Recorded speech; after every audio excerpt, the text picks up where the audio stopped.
आज की रेसिपी है पोखला भात यानी ठंडे चावल।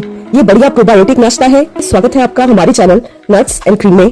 कांजी बनाने के लिए यहाँ पर मैंने मिट्टी का घड़ा लिया है, तो इसमें मैंने दोपहर के बचे हुए चावल डाले हैं। तो यहाँ पर मैंने 2 कप चावल लिए हैं जो ग्राम में 400 ग्राम है।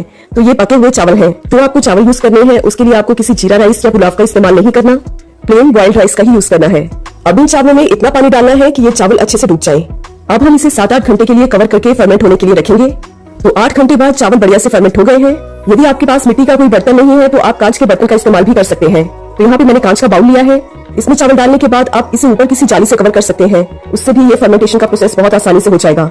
तो चावल क्योंकि फर्मेंट हो चुके हैं तो अब मैं इसे कांच के बाउल में शिफ्ट कर देती हूँ। तो अब यहाँ पर मैंने 1 कप दही लिया है, तो दही को अच्छे से फेंट ले। तो ग्राम में ये 200 ग्राम दही है। दही बढ़िया से स्मूथ हो चुका है। अब इसे हम अपनी राइस कांची में ऐड कर देते हैं। तो दही डालने के बाद एक मैशर की मदद से हम इसे अच्छे से मैश कर देते हैं ताकि दही और चावल बढ़िया से घुल मिल जाएं। इसमें मैं डाल रही हूँ 1 टीस्पून नमक। तो यहाँ पर मैंने 2 मीडियम साइज प्याज को बारीक काट लिया है, तो इसमें से आधा प्याज मैं इसमें डाल रही हूँ। 6 टेबलस्पून के लगभग फ्रेश कटी धनिया पत्ती, इसे भी मैं आधी क्वांटिटी में ही डाल रही हूँ। 2 बारीक कटी हरी मिर्च, तो इसे भी मैं आधी क्वांटिटी में ही डाल रही हूँ। अब इन सब चीजों को बढ़िया से मिक्स कर लेते हैं। अब इसके लिए तैयार करेंगे एक बढ़िया सा तड़का। इसके लिए एक पैन लेंगे, इसमें डालेंगे 2 टेबलस्पून मस्टर्ड ऑयल। ऑयल को मैंने लो टू मीडियम फ्लेम पर अच्छे से गर्म कर लिया है। तो जैसे ही ऑयल गर्म हो जाए इसमें डालेंगे 1 टीस्पून राई के दाने, 2 सूखी लाल मिर्च और 8-10 कड़ी पत्ता जिसको कि मैंने बारीक काट लिया है। तो इन सब चीजों को डाल के हम इसे कवर कर देते हैं क्योंकि इसके काफी छींटे उड़ते हैं। तो इस टाइम आप गैस की फ्लेम को बिल्कुल लो पे कर दें।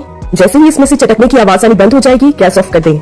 अब इस तैयार तड़के को हम राइस कांची में ऐड कर देते हैं, पर इस तड़के को भी हम आधी क्वांटिटी में ही डालेंगे। यहाँ जो तड़के वाली सूखी लाल मिर्च है वो हम इस तरह से क्रश करके कांची में मिला देते हैं, इससे इसका टेस्ट बहुत ही ज्यादा बढ़ जाएगा। अब इसे बढ़िया से मिक्स कर लेते हैं। तो राइस कांची पूरी तरह से तैयार है। आप चाहे तो इसे ऐसे भी खा सकते हैं, लेकिन अगर आप एक फिलिंग नाश्ता करना चाहते हैं तो आगे के प्रोसेस को जरूर फॉलो करें। तो यहाँ पर मैंने 3 मीडियम साइज से थोड़े से छोटे आलू यूज किए हैं। तो ये उबले हुए आलू हैं, इनको मैशर से अच्छे से मैश कर लेते हैं। अब जो आधा तड़का हमने बचा के रखा था उसे इसमें ऐड कर देंगे।